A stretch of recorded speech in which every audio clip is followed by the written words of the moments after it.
इनसे मैं ये कहना चाहूँगा जी, डफली बजाने से आज़ादी नहीं मिलेगी, मैदान में आओ। इनका एक ही नैरेटिव है, इनका लक्ष्य ही एक है कि ब्राह्मणों को टारगेट किया जाए। जो भी जेएनयू में लिख के जा रहे हैं कि ब्राह्मण देश छोड़ो, मैं उनको आतंकवादी ही देखूंगा। और जिस दिन वो मेरे आगे आ गए, ये परशुराम का बरसा निकलेगा, उनकी गर्दन। नमस्कार, मेरा नाम है दीपक शर्मा और आप सभी का एक बार मैं फिर से बहुत स्वागत करता हूं। अभी मेरे ठीक बगल में आपको थाना दिख रहा है, थोड़ा दिखाइए कैमरा, थाना वसंत कुंज। और यहां आने का मेरा मकसद ये है कि आपने हाल ही के दिनों में कई सारे ऐसे वीडियोस देखे होंगे जिसमें जेएनयू के स्टूडेंट्स प्रोटेस्ट करते नज़र आ रहे हैं। जो यूजीसी का जो बिल था उस पर जो स्टे लगाया है सुप्रीम कोर्ट ने, उसके विरोध में। और सिर्फ ये प्रोटेस्ट ही नहीं किया, वो लगातार आज से ही नहीं, सालों से ये नारा लगाते आ रहे हैं, ब्राह्मणवाद मुर्दाबाद, ब्राह्मणों की कब्र खुदेगी, ब्राह्मण भारत छोड़ो, ब्राह्मण जेएनयू छोड़ो। तो इन तमाम नारों से आहत होकर आज परशुराम दल के कुछ लोग यहाँ इस थाने में शिकायत पत्र लेकर आए हैं और अपनी शिकायत दर्ज कराएंगे कि ये जो चीज़ें चल रही हैं, ब्राह्मणों को गालियाँ देना, सवर्ण समाज को गालियाँ देना, ये कब तक।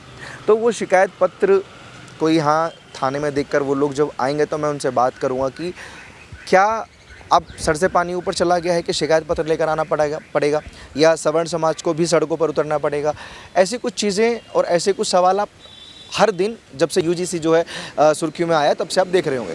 बाकी अभी जब यहाँ से वो शिकायत पत्र लेकर और एफआईआर की कॉपी लेकर बाहर आएंगे तो हम उन लोगों से बात करेंगे कि क्या उनके मन में अभी चल रहा है और क्या उनकी डिमांड है, क्या वो चाहते हैं। जैसे मैंने आपको बताया था कि परशुराम दल के लोग अंदर थाने में गए हुए हैं शिकायत पत्र को लेकर, वो भी बाहर आए हैं और परशुराम दल के अध्यक्ष भी मेरे साथ हैं। तो क्या शिकायत की और क्या कंक्लूजन निकला, कुछ बताएंगे? देखिए दीपक जी, आपने भी देखा होगा ना 29 तारीख को जैसे ही यूजीसी पर रोक लगाई सुप्रीम कोर्ट ने, इन लोगों को बिलबिलाहट होगी।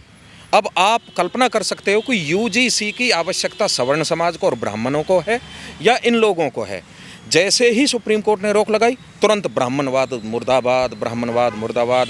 इनका एक ही नैरेटिव है, इनका लक्ष्य ही एक है कि ब्राह्मणों को टारगेट किया जाए। चाहे मुद्दा कोई भी हो, मुद्दा यूजीसी का था लेकिन टारगेट किसको किया गया? ब्राह्मण को।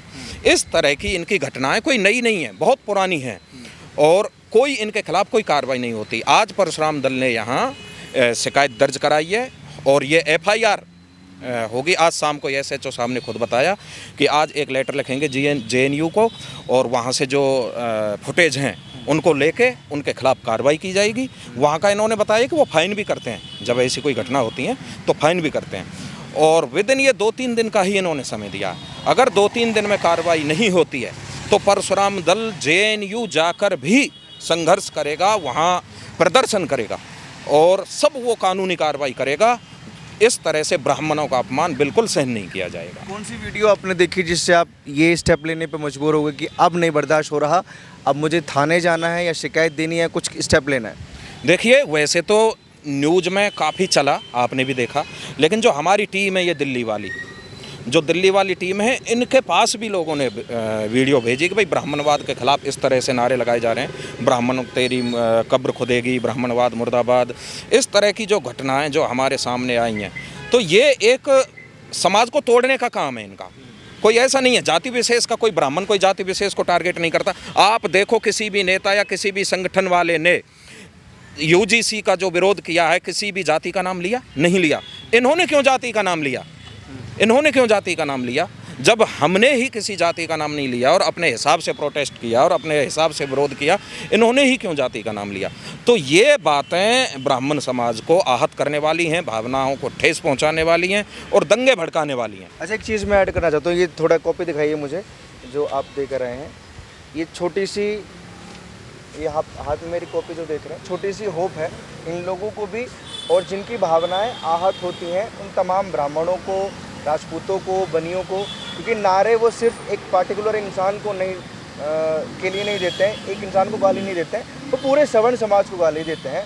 और फाइनली अब ये शिकायतों का सिलसिला अभी मैं बोल सकता हूँ कि जारी हो चुका है, क्योंकि ये पहले और भी कई जेएनयू में भी एबीपी के स्टूडेंट्स ने शिकायत पत्र दिया था। और ये शिकायत पत्र उन लोगों के मुंह पे तमाचा होना चाहिए जो खुलेआम डपली बजाकर ब्राह्मणों को गाली देते हैं, राजपूतों को गाली देते हैं और ठाकुर बनिया सबको वो तमाम को गाली देते हैं। बाकी कार्यवाही की बात करें तो थाने में इन्होंने शिकायत दी है, उम्मीद पूरी दी है कि हम कार्यवाही करेंगे, हम जेएनयू वालों के पास नोटिस भेजेंगे जो इन हरकतों में शामिल है। और क्या आप लोग भी कुछ बोलना चाहते हैं क्या? हाँ, ये हमारी दिल्ली आप कॉपी पकड़ लीजिए। सर देखिए, ये हमने आतंकवादी कहूँगा मैं इनको, जो भी ब्राह्मणों के खिलाफ या फिर श्रवण समाज के खिलाफ बोलते हैं कि भारत देश को छोड़ के जाइए, ठीक है, मैं इनको सीधे सीधे आतंकवादी कहता हूँ। क्योंकि हम ये पहले भी देख चुके हैं, जम्मू कश्मीर में भी हमने देखा है कि 40,000 ब्राह्मणों की हत्याएं हुई हैं वहाँ पे, ठीक है, जब सारी गवर्नमेंट शांत थी। क्योंकि हमको पहले बताया गया कि धारा 370 है, वो कानून पता नहीं क्या था सर। देखो मेरे आज तक समझ में नहीं आया कि क्यों वहाँ पे आर्मी ने गोलियां नहीं चलाई उनके ऊपर जिन्होंने 40,000 ब्राह्मणों का कत्ल किया था। अरे ब्राह्मण अगर मांगने पे आ गया तो 17,000 ब्राह्मणों ने मध्य प्रदेश की को आज़ाद कराने के लिए कुर्बानी दी थी सर। झुक जाओगे आप ब्राह्मणों के आगे। राजपूतों ने जिस दिन अपने रजवाड़े मांग लिए ना, ये देश कर्जदार हो जाएगा सर। ये बोलते हैं ब्राह्मणवाद से आज़ादी, अरे मेरा तो सर खून खौल उठता है उन कश्मीरी पंडितों की याद करके जो 40,000 जिन्होंने जान दे दी, आज मेरा खून खौल रहा है। और इन जो भी जेएनयू में लिख के जा रहे हैं कि ब्राह्मण देश छोड़ो, मैं उनको आतंकवादी ही देखूंगा। और जिस दिन वो मेरे आगे आ गए, ये परशुराम का बरसा निकलेगा, उनकी गर्दन सरतन से जो था वही करेंगे सर, बिल्कुल करेंगे। जो हमसे भारत देश छोड़ने की बोलेगा हम करेंगे, 110% करेंगे। बिकॉज हमारे जो पूर्वज हैं सर, उन्होंने सेक्रीफाइसेस करे हैं इस देश के लिए, सेक्रीफाइस करे हैं। ये भारत देश ऐसे ही नहीं बना, स्वर्णों ने खून पसीने से सींचा है इस धरती को। राजपूतों ने अपनी गर्दन कटवा कटवा के सींचा है इस धरती को। ब्राह्मणों ने अपने जनेऊ कटवा कटवा के सींचा है इस धरती को। जो भी ब्राह्मणों के खिलाफ बोलेगा तो ये निखिल पंडित खड़ा है उन सब की छाती पे और फरसा लेके खड़ा है। और मैं पहले ही बता देना चाहता हूँ, जो ही पुलिस प्रशासन इस पे हमने शिकायत दर्ज करी है, एसएचओ साहब से बात की है, उन्होंने बोला है कि वो कार्रवाई करेंगे। अगर देखिए अच्छा है, हमने उनसे रिक्वेस्ट की, उम्मीद पूरी है। आपकी क्या राय है जो नारे शिकायत? ये बोलना चाहूँगा जी, जितने भी नारे लग रहे हैं जी, जितने भी टुकड़े टुकड़े गैंग है जो जेएनयू में दंगा फसाद करती है, इनसे मैं ये कहना चाहूँगा जी, डपली बजाने से आज़ादी नहीं मिलेगी। मैदान में आओ, हम 24 घंटे तैयार है जी तुम्हें आज़ादी देने के लिए। बिल्कुल आज़ादी, कोई दिक्कत वाली बात नहीं है। हो गया आज़ादी जी, आज़ादी खून मांगती है जी, बलिदान देना पड़ेगा उनको और हम उनको आज़ादी देंगे। फिर ऐसे डपली बजाने से जी आज़ादी नहीं आती जी। देश में कुर्बानी दी थी, शहीद हुए थे, जब ही आज़ादी मिली थी। ऐसे उनको आज़ादी नहीं मिलेगी जी डपली बजा के। सर देखिए, ये डपली गैंग आता है, ये डपली बजाते हैं। तो सबसे पहले मैं उनसे ये कहना चाहता हूँ, पहले तो हम आपकी फाड़ेंगे, फिर उसके बाद आपकी डपलियाँ फाड़ेंगे। क्योंकि आप हमसे हमारे देश को छोड़ने की बात कर रहे हैं। आप कह रहे हो कि हमारे इंडिया को छोड़ दो। सर मैं इंडिया का नागरिक हूँ, मैं मरना चाहता हूँ इंडिया के लिए, मैं भारत देश के लिए मरना चाहता हूँ, इस मिट्टी के लिए मरना चाहता हूँ, इस मिट्टी को अपने सिर पे रखना चाहता हूँ सर मैं। ये तिलक तराजू और तलवार, इनको मारो जूते चार। अरे तिलक तराजू और तलवार सर, ये एक एक कम्युनिटी के लिए, तिलक ब्राह्मणों का प्रतीक होता है, तलवार राजपूत की प्रतीक होता है और बनियाओं का प्रतीक होता है तराजू, ठीक है। और जब कोई भी इन तीनों चीज़ों को धारण करके निकलता है ना सर, तो वो होता है, वो एक सच्चा मानव बनता है। क्योंकि देखो, तिलक पूजा पाठ करनी पड़ेगी तो तिलक लगाना पड़ेगा सर। अपने धर्म को बचाने की, ये हमारे धर्म का प्रतीक होता है, तो सीधी बात है तिलक हमको लगाना पड़ेगा। कोई हमारे ऊपर अगर हमारे धर्म के खिलाफ बोलेगा तो हमें ये जो तलवार हैं ये हमें उठानी पड़ेंगी। कहते हैं एकता में बहुत बल होता है सर। और जब यूजीसी का बिल बनाया गया, वो भले गाइडलाइन सुप्रीम कोर्ट की थी, लेकिन सुप्रीम कोर्ट ने भी जब उसको पढ़ा तो उसको रिजेक्ट कर दिया और बोला कि हमें पीछे नहीं जाना है। तो नहीं लगता कि जो एकजुटता, जैसे मैंने बोला कि एकता में बड़ा बल होता है, जो एकजुटता यूजीसी बिल के खिलाफ ब्राह्मणों ने, राजपूतों ने, सबने दिखाई, वो एकता अगर इस चीज़ पर भी दिखाई जाए कि हम इन नारों को बर्दाश्त नहीं करेंगे, तो ये वैसे ही ख़त्म हो जाएगा जैसे यूजीसी का बिल रिजेक्ट हो गया। जी सर, बिल्कुल बिल्कुल होना चाहिए। क्यों? और देखो, ये हमारे चंद लोगों में ही ये परशुराम दल को ही अगर आप ले रहे हो तो कंडी सेना भी खड़ी है हमारे साथ। ऐसा नहीं है कि कोई दल नहीं खड़ा, दल खड़े हैं, बड़े बड़े खड़े हैं और आएंगे, खड़े होंगे, जेएनयू की धरती पर खड़े होंगे सर। हम खड़े होंगे, क्यों नहीं खड़े होंगे? आप हमसे देश छोड़ने की बोलोगे या पैसे नारे दे देता कोई भी 2 कौड़ी का आदमी आके कुछ बोलने लग जाता है आप डपली लगा के कुछ भी बोलने लगो, कल को मैं बोलने लगूँ कुछ भी डपली बजा के, फिर क्या होगा सर? ये तो क्या हो गया? डिस्क्रिमिनेशन हो गया है ना। ये बांट रहे हैं ये सर। ये पहले ये ब्रिटिशर्स आए, हमारे पे राज किया, ठीक है। चलो आप एक ही बात बताओ, ये बोलते हैं ब्राह्मणों से आज़ादी, ब्राह्मणों से आज़ादी, राजपूतों से आज़ादी, बनियाओं से आज़ादी।